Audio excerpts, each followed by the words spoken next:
Let's talk about two tenses in English that can be a bit tricky: the present perfect and the past simple. Many English learners find it difficult to know when to use each one, but once you understand the difference, it becomes much easier.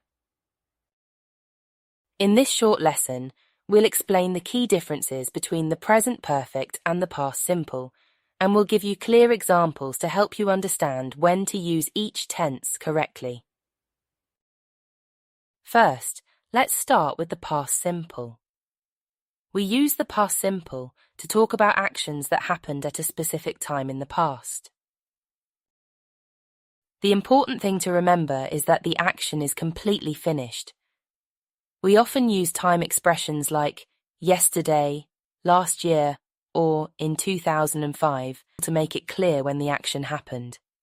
For example, I visited Paris last year.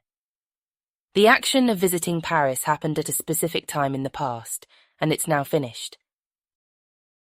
Now let's look at the present perfect. We use the present perfect to talk about actions that happened at an unspecified time in the past, or actions that have a connection to the present. We often use words like ever, never, already, just, or yet, with the present perfect to express this connection. For example, I have already visited Paris. In this sentence, the word already emphasizes that the experience of visiting Paris has happened at some point before now, but the exact time isn't important. Alternatively, you can say, I have visited Paris. Here, even without using one of those words, the focus is still on the fact that the experience is relevant to the present, rather than on when it happened. So, how do you know when to use the past simple or the present perfect? Here's a simple way to remember. Use the past simple when you're talking about something that happened at a specific time in the past and is now finished. For example, she called me yesterday. The action of calling is completed, and we know exactly when it happened.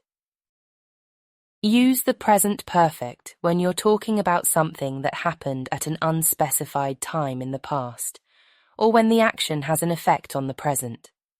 For example, she has called me.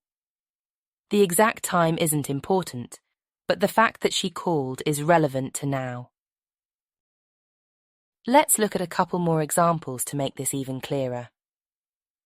I ate breakfast at 7 a.m. This is the past simple, specific time in the past. I have eaten breakfast. This is the present perfect, no specific time, focusing on the result. They went to the cinema last night. This is the past simple, specific time in the past. They have gone to the cinema.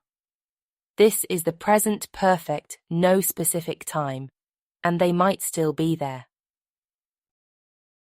Remember, the key difference is whether the action is connected to the present or just a finished event in the past. By practicing with these examples, you'll get more comfortable with using the present perfect and the past simple correctly. That's it for this lesson.